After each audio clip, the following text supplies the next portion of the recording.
শহীদ স্মৃতি ফাউন্ডেশনের প্রধান নির্বাহী কর্মকর্তা মীর মাহবুবুর রহমান স্নিগ্ধ বলেছেন, এখন পর্যন্ত সরকারি 100 কোটি টাকার বরাদ্দের 96 কোটি 67 হাজার টাকা শহীদ পরিবার এবং আহতদের সহায়তায় ব্যয় করা হয়েছে।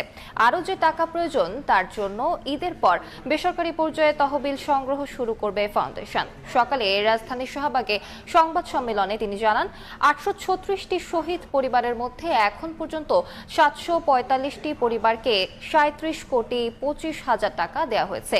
100 জনের টাকা আইনি এবং পারিবারিক জটিলতায় আটকে আছে। এছাড়া 5596 জন আহতদের জন্য 59 কোটি 41 হাজার টাকা সহায়তা দেওয়া হয়েছে, যা মোট আহতদের 38.39%। এ সময় ফাউন্ডেশনের পক্ষ থেকে জানানো হয়, প্রায় প্রতিদিন আহত সেজে প্রতারকরা সহায়তা নিতে আসছে। ভুয়া 4 জনকে আইনে সোপর্দ করা হয়েছে। মাহবুবুর রহমান স্নিগ্ধ জানান, ঈদে প্রধান উপদেষ্টা ডক্টর মোহাম্মদ ইউনূসের শুভেচ্ছা বার্তা সহ প্রত্যেকটি শহীদ পরিবারের কাছে গিফট হ্যাম্পার পাঠানো হয়েছে।